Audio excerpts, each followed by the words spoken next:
Magandang tanghali po sa inyo lahat na mga makikinig ng salita ng Diyos. Ito na po ang oras para tayo ay mag-aral ng salita ng Diyos dito sa Jesus Christ Intercommunity Church International Mission. Ang ating pag-aaralan ay bakit mahalaga ang pag-aaral ng salita ng Diyos. Sapagkat ang salita ng Diyos ay ito'y sulat o pinasulat ng ating Panginoong Diyos sa kanyang mga propeta at sa mga apostol na kanyang pinagkatiwalaan upang isulat ang buong aral o buong kapahayagan ng ating Panginoong Diyos, ng ating Panginoong Kristo. Kaya mapalad po ang tao na naniniwala sa mga bagay na hindi niya pa nakikita sa kanyang mga mata.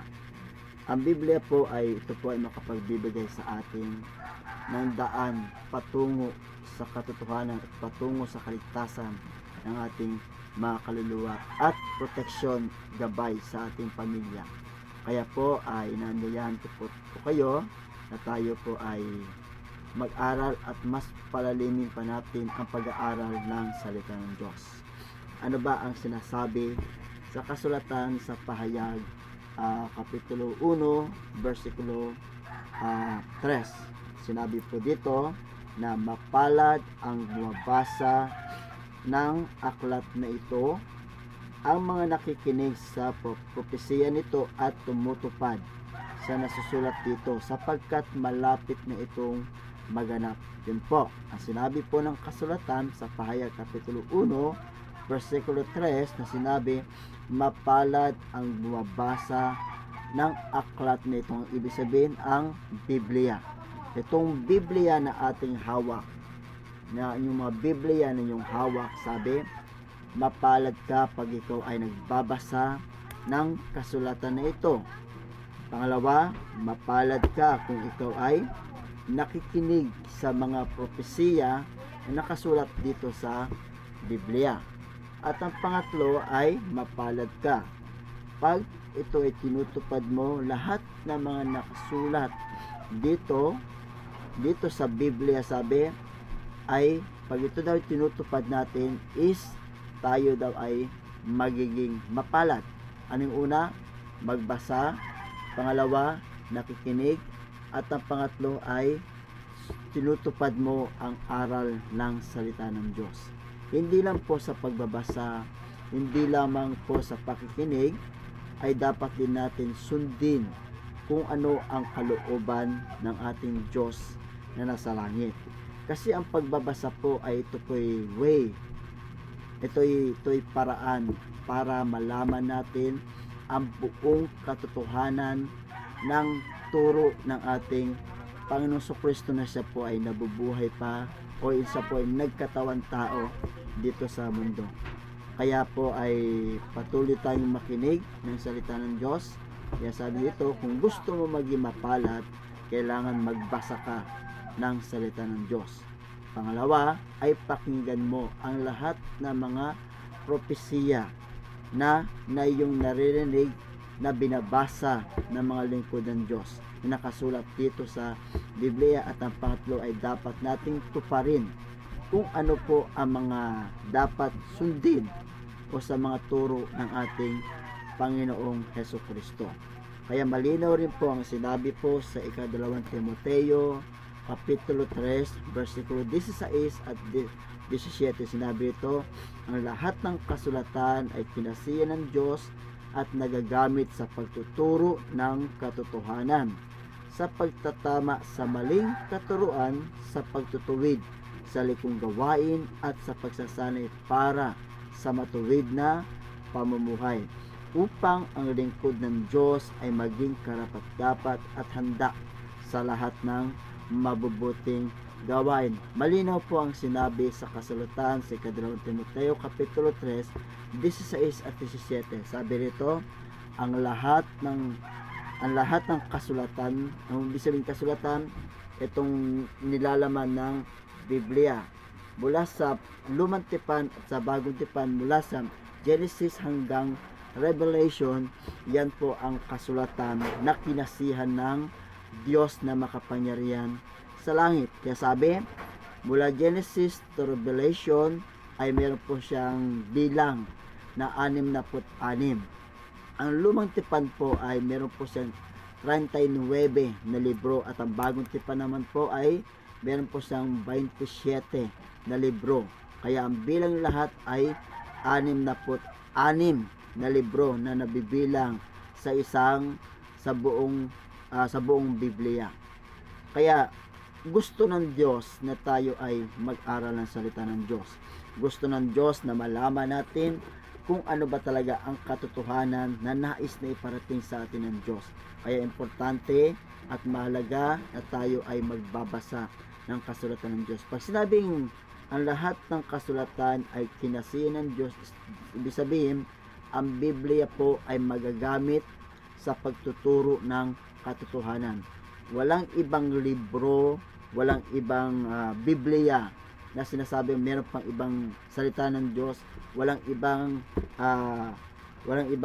Biblia na ating matatagpuan kundi ang Bible na naisinulat ng mga propeta at mga apostol ng Diyos.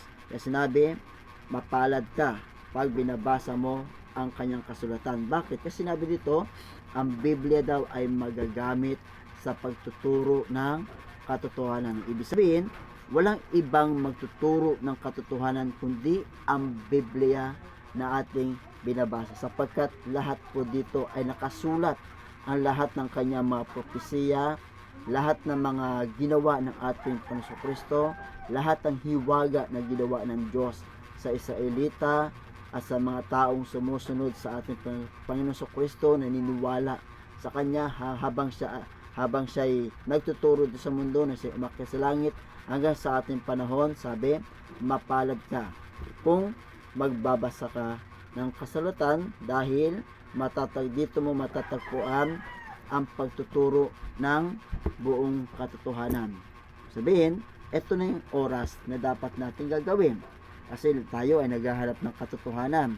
Kasi marami kasing mga nagkiklaim ng mga simbahan na sila daw lamang ang katotohanan. Pag hindi ka papasok sa kanilang simbahan o papasok sa kanilang relihiyon, ay hindi ka maliligtas. Paano naman yung ibang simbahan na nagtuturo ng katotohanan, na nagkiklaim din ng sinasabi silang katotohanan? Kaya wala akong babanggitin kung ano mga pangalan ng simbahan na yan. Ang importante dito is focus dito tayo sa sinasabi sa Biblia.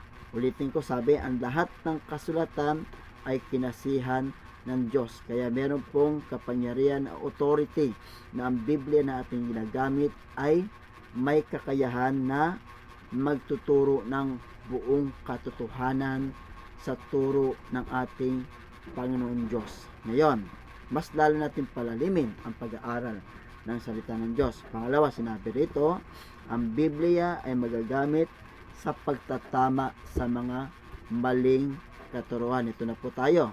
Sabihin, may mga nangangaral ng salita ng Diyos na nagtuturo ng mali. At may mga nangangaral ng salita ng Diyos na nagtuturo ng 100% na tama. At merong iba nangangaral ng salita ng Diyos na 50% na mali at 50% na tama. Pero wala naman magsasabi na mali ang kanilang katuruan. Wala rin magkiklaim ng bawat grupo na sila ay 50-50 ang kanilang aral. Ibig sabihin may mali at may tama. Lahat po na nag-aaral, lahat po ng mga naniniwala o nagbabasa ng Biblia o nagtuturo ng salita ng Diyos ay sinasabi nila sila po ay nagtuturo ng tunay na aral at hindi nila sasabihin na mali ang kanilang aral. Pero paano natin malalaman na ang kanilang turo ay mali? Kailangan din natin pag-aralan kung ano ang kanilang mga katuruan o doktrina na kanilang sinusunod at ibase natin at iyan natin dito sa salita ng Diyos. Kung itinuturo ba nila ay nandito po ba, ay ito po ay nakasulat ba dito sa Biblia at talagang Bible based ba talaga ang kanilang itinuturo. Kaya dito is malaking tulong ang pagbabasa. Malaking tulong ang pag-aaral ng salita ng Diyos. Kasi sinabi talaga, ang Biblia ay magagamit sa pagtatama sa maling katuruan. Ibig sabihin, kung ang aral na iyong natanggap ay tama, hindi na kailangan pang itama kasi tama na po siya. Pero kung ang aral na akala mo ay tama, pero pagdating sa Biblia ay mali, ay dapat itong ituwid at itama ng salita ng Diyos para hindi ka maging inosente, hindi ka maging bulag sa mga itinuturo ng iba. Kasi sinabi sa Bible, kung ang bulag ay mag-akay sa kapwa bulag, ay parehas silang mahuhulog sa hukay. Ang ibig sabihin po niyan ay sila po ay parehas mahuhulog doon sa impyerno. Ang word na ibig sabihin ng bulag ay bulag sa spiritual, hindi po sa literal. Kasi kung parehas silang bulag sa katotohanan at sila'y namatay, ay sila po ay parehas na mahuhulog doon sa dagatang apoy. Kaya malinaw na ang Bible ay magagamit sa pagtuturo sa mga maling katuruan. At ang pangatlo naman, sabi rito, ay sa pagtutuwid sa likong gawain. Sabihin, ano ba ang ginagawa natin dito sa mundo? Bakit kailangan ituwid ang ating mga likong gawain? Totoo po yan. Maraming mga tao na naniniwala na hindi po sila nagkakamali, na hindi na kailangan pa sila ituwid sapagkat sila po ay marami ng alam at nabasa na nila ang kasulatan. Pero sinabi dito, tuturuan tayo ng Biblia, ng salita ng Diyos, kung ano yung mga ginagawa natin dito sa mundo, kung ano ba yung mga mali na dapat ituwid ng salita ng Diyos para tayo ay ihanda ng Diyos para sa paghuhukom kung tayo ay mawala ng buhay sa mundong ito, o kaya ay sa kanyang pagbabalik ay kukunin niya ang kanyang mga anak na patuloy na nagpapatuwid at patuloy na nakikinig ng salita ng Diyos at tumutupad sa kanyang kasulatan. Kung tayo po ay magpapatuwid sa ating mga likong gawain, maganda po yan, kapatid, sapagkat yon po ang tanda na tayo ay magpapasakop sa aral ng ating Panginoong Hesukristo. At ang pang-apat daw dito ay ang pagsasanay para sa matuwid na pamumuhay. Ano bang pamumuhay na ginagawa natin dito sa mundo? Namumuhay ba tayo sa pagsunod sa kalooban ng Diyos? Namumuhay tayo sa ating sariling kagustuhan? Kung tayo ay gustong mamuhay sa kagustuhan ng Diyos, ay kailangan tayong magsanay o kailangan tayong magpa-train sa mga lingkod ng Diyos, sa mga pastor na nagtuturo sa salita ng Diyos. Dapat tayong makinig sa kanila. Dapat tayong mag-aral ng salita ng Diyos gaya ng ginagawa ng mga pastor, mga workers, mga missionaries na walang sawa na mangaral at ipangaral ang salita ng Diyos sa buong mundo. Kaya dito sabi, ang Biblia daw ang magsasanay sa atin para ang ating pamumuhay habang nabubuhay tayo sa mundo ay gusto ng Diyos tayo ay matutunan natin ang tamang katotohanan. Pangalawa ay malaman natin kung ano ang mga ano ba talagang maling aral na ating kinagisnan. At ang masunod, sabi rito ay para tayo ay tuwid sa lahat ng likong gawain dito sa mundo. Pag-aaralan natin sa sunod yung mga ano bang mga likong gawain na dapat nating iwasan, na dapat nating talikuran. Ito yung ang mga likong gawain, ito yung mga kasalanan na dapat nating talikuran. Kaya dito sabi ng Diyos ay gusto ng ating Diyos na upang ang lingkod ng Diyos ay magiging karapat-dapat at handa sa lahat ng mabubuting gawa. Is the word, take note po tayo. Ang ibig sabihin ng mabubuting gawa, ito po ay mabubuting gawa para sa pagsunod sa aral at kautusan ng ating Panginoon Diyos. Hindi po lahat ng mabubuti ito ay hindi po lahat ng mabuti ay nasa Diyos, kundi mas maraming mabubuti na natawag na mabuti sa harapan ng tao, pero pagkatalikod yun pala ay kaplastikan o peke o nagmamaskara lamang sila. Kaya dito sa pag-aaral ng salita ng Diyos ay dapat natin alamin na ang Biblia po ay kinasihan ang Biblia po ay nahati sa dalawa, sa luma at sa bagong tipan, na ito'y covenant na pakipag-usap natin sa Diyos sa pamamagitan ng kanyang salita dito sa Biblia. Kaya sinabi rin po sa Biblia na hindi natin pwedeng bawasan, hindi natin pwedeng dagdagan ang nilalaman ng Biblia, at hindi natin pwedeng baguhin ang bawat nakasulat sa Biblia. Bawal magdagdag, bawal magbawas, bawal palitan ang mga nakasulat sa Biblia. Kaya malinaw po ang sinabi dito na dito sa may Pahayag chapter 22 verse 18, na mismo ang pinakahuling apostol na nagsulat sa Pahayag na si Apostol John Dibilab, na pinakahuling apostol na namatay sa mga apostol.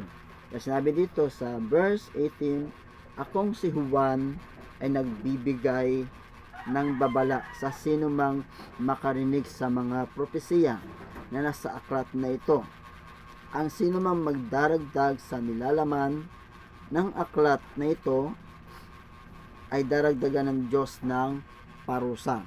Verse 19, ang sino mang mag-alis ng anuman sa mga propesiyang narito ay aalisin naman ng Diyos ng karapatan ng bunga ng punong kahoy na nagbibigay buhay at sa banal na lungsod na binabanggit dito. Sabi, bawal magdagdag, bawal magpalit, bawal sa dagdagan, magpalit, pa mga yan, bawal daw yan. Hindi tayo pwede magdagdag na mga hula sa Biblia, kasi ang hula sa Biblia is ito po ay kompleto na po. May mga hula po sa Bible na natupad na at hindi pang matupad sa ating panahon, at may mga hula sa Biblia na hindi pa nangyayari, pero ito ay malapit ng maganap, pagkat ang Panginoon Kristo ay malapit na pong babalik para kunin ang mga inihanda niya para sa mga mabubuting gawain. Kaya dito binigyan tayo ng babala ng Diyos, binigyan tayo ng warning na hindi dapat natin gawin o baguhin kung ano ang nakasulat sa Biblia. Kaya sinabi, ang Biblia daw ay, ito ay, sabi dito sa Kawikaan, kapitulo 30, versikulo 5 hanggang versikulo 6, sinabi dito, ang lahat ng salita ng Diyos ay mapananaligan, at siya ang kanlungan ng mga nananalig sa kanya. Sabi, ang Biblia daw ay, ito ay magbibigay sa atin ng proteksyon o shield o panangga sa lahat ng mga maling aral na pwedeng marinig natin sa iba o pwedeng mangaral sa atin. Sabi, walang iba kundi ang Biblia daw ay mapanaligan. Ito ang magliligtas sa ito ang magtuturo sa iyo para ikaw ay ilayo sa mga maling aral na mga aral na makampo ni Satanas. Na sinabi, ang salita ng Diyos ay mapananaligan at siya ang kanlungan ng mga nananalig sa kanya. Verse 6, huwag mong daragdagan ang kanyang salita, sapagkat pagsasabihan kanya bilang isang sinungaling. Ibig sabihin, matindi at mahigpit ang sinasabi sa Biblia. Sinabi dito, pag oras na dinagdagan mo ang lahat ng mga nakasulat sa Biblia, mga propesiya man o ano pa mga sabi, pag oras daw na dinagdagan, sabi, mismo ang Diyos ang magsasabi sa iyo na ikaw ay sinungaling. Okay ba sa atin na sabihan tayo ng Diyos na sinungaling? Ako hindi okay sa akin. Pero kung talagang katotohanan ang aking ituturo sa inyo, ay hindi ako sasabihan ng Diyos na sinungaling. Kung katotohanan naman ang iyong napakinggan, ay hindi ka magsisisi, sapagkat katotohanan ang iyong natanggap sa lingkod ng Diyos nangangaral ng buong katotohanan. Kaya malinaw po ang sinabi na dapat natin gawin. Kaya sinabi rin po sa Joshua chapter 1 na ang Biblia daw ay importante na basahin. Basahin po natin ang Joshua chapter 1 verse 8. Malinaw ang sinabi dito, huwag mong kaligtaang basahin ang aklat ng kautusan. Pagbulay-bulayan mo iyon araw at gabi, upang matupad mo ang lahat na nakasad doon. Sa ganon, magiging masagana at matagumpay ang iyong pamumuhay. Anong utos ng Diyos? Anong utos ng Diyos sa atin? Sa mga gustong maglingkod sa Diyos, sabi, huwag mong kaligtaang basahin ang aklat ng kautusan. Ng ibig sabihin itong kautusan na tinutukoy, kundi ang Biblia.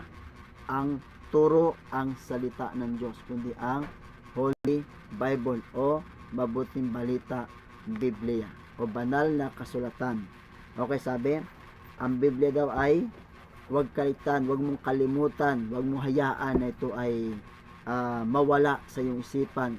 Kailangan ang kasulatan ng Diyos ay lagi nandito sa ating isip at nandito sa ating puso. Ay dapat ito is lagi natin dala at pwedeng ikwintas, pwedeng gawing bracelet o pwedeng gawin nating baluti sa ating spiritual na pamumuhay sa paglilingkod natin sa Diyos. Kaya sabi, ang pag-aaral ng salita ng Diyos daw ay pagbulay-bulayin mo yung araw at gabi upang matupad mo ang lahat na nakasasaad. Ibig sabihin, pag ito daw ay pinag-aralan natin araw at gabi, ibig sabihin, kung ikaw ay magbabasa sa araw, magbasa ka at ito'y pagbulay-bulayin. Pag ikaw magbabasa sa gabi, ito ay aralin, pagbulay-bulayin. Mas maganda kung oras o pwedeng kada oras, kada 2 oras, basta ang importante dito is mabasa natin at mas lalo mapalalim pa natin ang pag-aaral ng salita ng Diyos. Kasi pag ito ay nagawa natin, sabi, ay matutupad mo ang lahat na nakasulat, nakasaad doon. Ibig sabihin, matutupad natin ang lahat ng mga nakasulat dito sa salita ng Diyos, sa kautusan ng Diyos. Sabi, sa ganon, magiging masagana at matagumpay ang inyong pamumuhay. Sabihin, kung pamumuhay natin ay walang nangyayari, sabihin, puro tayo malas naman, mga ganon-ganon, hirap ng buhay.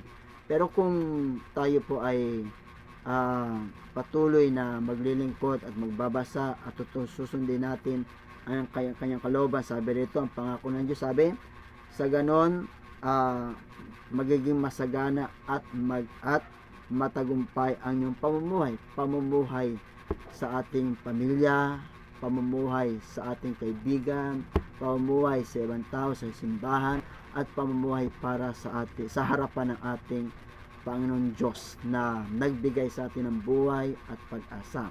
Kaya dito sa atin is importante na pag-aralan. Kaya bakit mahalaga? Kasi ito ay magiging daan natin na malaman natin ang aral ng Diyos, para kung may mga aral sa atin, hindi na po tayo basta-basta maluloko kahit pa yan ay matalinong tao. Pero kung hindi sa lingkod ng Diyos, kayang-kaya natin ipagtanggol ang katotohanan sa mga taong nais mangurap ng maling aral, nais na baguhin ang Biblia. Kasi pag sa Bible ang gamit, maniniwala ka kagad, no? Kahit nagbabasa siya, magbasa ka rin sa iyong Biblia, sulat mo mga bersikulo na yung mga binanggit, ano yung mga binasa, dapat ito pag-aralan at palilimin pa ang mga pag-aaral. Ano mga ba dapat gawin natin para malaman natin kung ano ang doktrina o katuruan ng ating Panginoon Kristo, sapagkat may mga grupo na nangaral ng mga bagay dito sa Biblia. Ano yung mga una natin pag-aaralan? Okay? Ano bang kaugnayan ni Jesus at ni Maria? Kasi sa ibang turo nila, si Jesus daw ay ina ng Diyos, o si Jesus daw ay ang kanyang si Maria daw ay ang ina ng ating Panginoon Kristo. Ito ba'y totoo or hindi totoo? Ano ba talagang kaugnayan ni Maria kay Jesus? Ano bang kaugnayan ni Jesus kay Maria? Sunod, pangalawa, sinabi nito, totoo ba na makaligtas si Maria sa atin? Sabihin, di ba, may mga turo na si Maria daw ay pwedeng mamagitan sa ating Panginoon Kristo. Kung tayo ay manalangin kay Maria, ay siya daw ay makakatulong para makarating sa ating Panginoon Diyos ang ating mga dalangin. Ito ba'y totoo or hindi?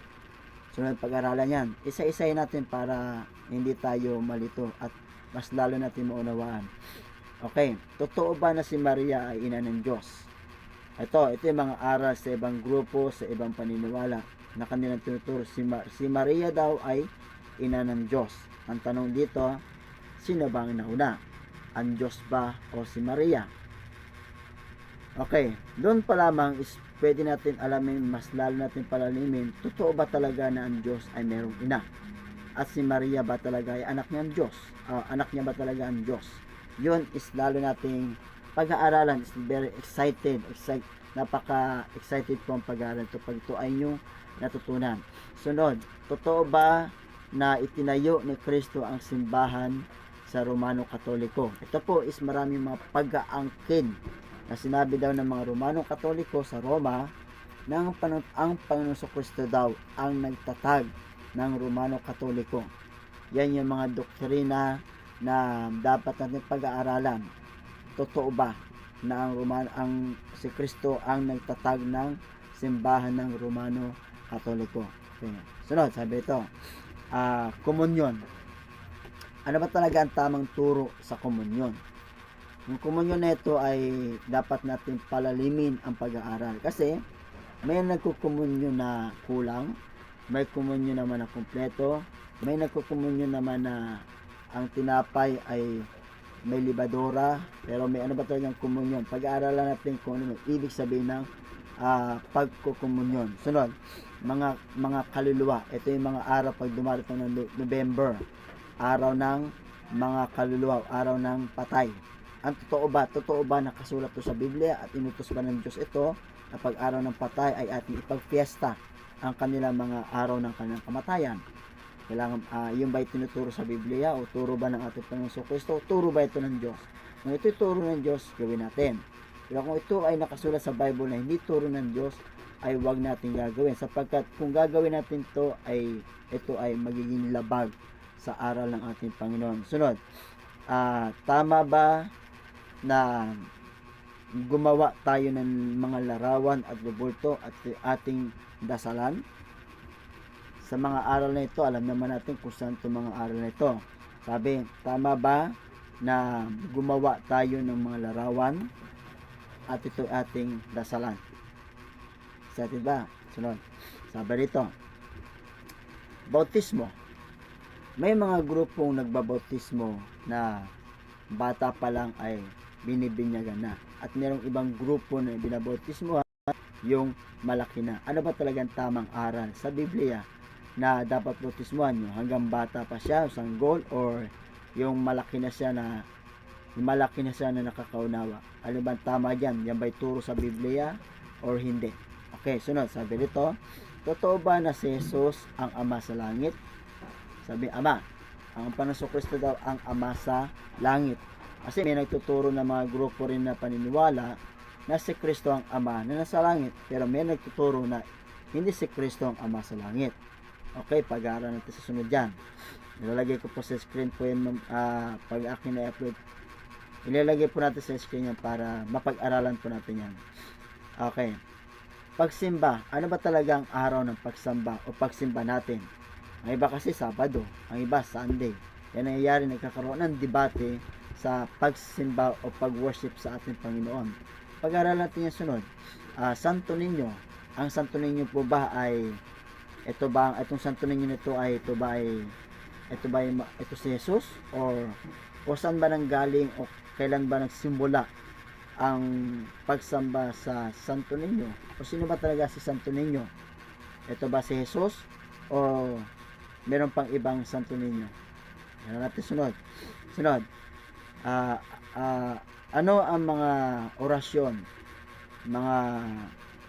ito yung mga ginagawa ng mga albularyo, yung gusto na meron nagpapakulam. Ano ba ang itong mga orasyon, yung mga panggagamot, at ito ay mga pangkukulam? Ito ba'y nakasulat ba sa Biblia? Inutos ba ito ng Diyos o hindi? Pag-aralan natin yan. Kasalanan ba ang paninigarilyo? Kaya sabi ng ibang grupo, wala naman po nakasulat sa Bible na bawal manigarilyo. Ano ba talagang katotohanan? Bawal ba manigarilyo? Inutos, wala. Porket ba hindi nakasulat sa Bible is hindi na to bawal? Pag-aaralan po natin susunod dyan. Sunod, sabi nito, kasalanan ba ang isang tao na uminom ng alak na nakakalasing? Okay. Ang sabi kasi ng ibang grupo na sinabi bakit si Apostol Pablo ay sinabihan si Timothy na uminom ka ng konting alak para matunawan ka sa iyong kinain. Kaya ginawa ng ibang mga grupo, hindi kasalanan ang patikim-tikim. Ang kasalanan doon ay yung masobrahan sa pag-inom ng alak. Yun daw ang sinasabi ng iba. Kaya pag-aaral natin kung na ba talaga ang totoo sa pangyayari sa sinabi ni Apostol Pablo na sa kanyang lingkod na si Timoteo o si Pastor Timoteo. Okay. Sunod, sabi rito na totoo ba na ang pari lang ang sinugo ng Diyos para mangaral ng salita ng Diyos? Yon. Kasi may mga paninindigan, ibang mga grupo, kami lang sabi ng mga pare, kami lang ang inutusan o sinugo o binigyan ng authority na magtuturo ng salita ng Diyos. Gaano ba talaga katotohanan na sila lang ang inutusan o hinirang ng Diyos para mangaral ng salita ng Diyos? Sunod, si Yesu Kristo, Diyos ba o tao? Ito, maraming debate rito. May mga Christian, may mga grupo dyan na sabi, ang paniniwala sa Kristo Diyos daw ay tao. At ang iba naman ay ang paniniwala sa Kristo ay Diyos. Ano ba talaga ang totoo? Yan ba ay nakasulat ba sa Bible na si Kristo tao lang? O nakasulat ba sa Bible na si Kristo Diyos sa pasimula pa? Pag-aaralan po natin yan sa susunod. Sunod, sabi dito, ilan ba ang taong magliligtas? Ilan ba ang magliligtas? Kasi iba, maraming tagapagligtas. Pero sa Bible, ilan ba ang tagapagligtas? Isa lang ang tagapagligtas, kundi ang Panginoon Kristo dito sa Bagong Tipan. Okay, sabi, ilan ba ang magliligtas? Ilan ba talaga magliligtas? Pag-aralan natin, sunod. Sabi, maligtas pa rin ba ang tao kahit nagpapatuloy sa paggawa ng kasalanan? Okay, may mga turo dito na sumampalataya ka lang, maliligtas ka na. Pag sumampalataya ka sa Diyos, Panginoon Kristo, maliligtas ka. Kahit gumawa ka pa ng kasalanan, ligtas ka pa rin. Yan yung mga turo sa iba. Hindi ko babanggitin kung ano yung mga grupo na naniniwala sa mga ganyan. Sunod, sabi rito, maraming grupo o relihiyon, alin ba ang totoo? Sabi, ito sasabi ko kanina, napakaraming mga paniniwala, maraming grupo na nangaral sa litos. Ang tanong dito, sino ba talaga ang totoo? Sino ba talaga ang totoo? Okay? Pag-aaral natin yung sunod. Ang pwede ba ang babae na magdala ng simbahan? Ito, maraming debate rin dito na sabi, lalaki lang ang pwede magdala o maging pastor sa simbahan. Ang babae ay wala naman nakasulat sa Bible na pastora. Sabi, pwede daw ang babae maging pastor o maging pastora sa simbahan kasi wala naman sinabi sa Bible na lalaki lang. Wala rin sinabi sa Bible na babae lang. Hindi, may mga aral na dapat natin pag-aralan. Sunod. Yan, sunod dito, ang pagbibigay ng ikapo o natawag na tithes and offering. Ito po, alam naman natin kung sino yung mga simbahan o grupo na mga nagtuturo ng ganyan. Pero hindi ibig sabihin tinuturo ang tithes and offering para mamera o mayaman ang mga nagtuturo. Pero itinatawag ito yung biblical po ito.